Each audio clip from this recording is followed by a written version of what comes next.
మామా ఎక్కడున్నావు?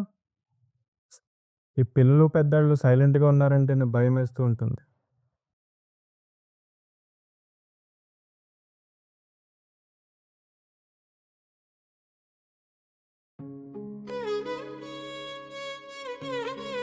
అనుకున్నాను.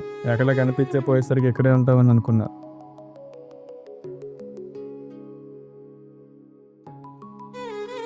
మా అమ్మ నీకు కాఫీ కావాలంటే మమ్మల్ని అడగచ్చు కదా మా అమ్మ. పద బయటకొచ్చేయి.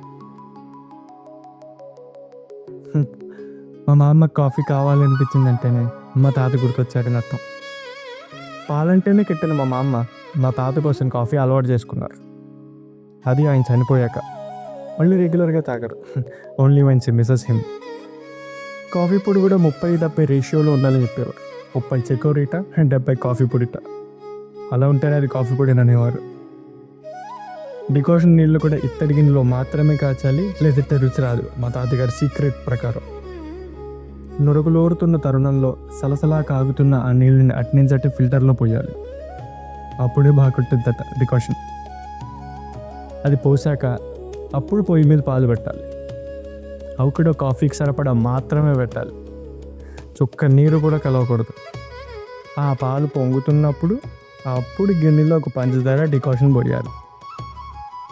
That scent of the decoction బయటకు వెళ్ళనివ్వకుండా పాలు పోసేయాలి. ఆ లోపు జీవుడిలో ఆత్మ నిర్బంధించినట్టు పాలలో కాఫీ సెంట్ నిర్బంధించాలి అని అంటుండేవారు మా తాతగారు. Then comes the coffee with 30% chicory and 70% coffee పొడి. అప్పుడే అది కాఫీ అనేవారు.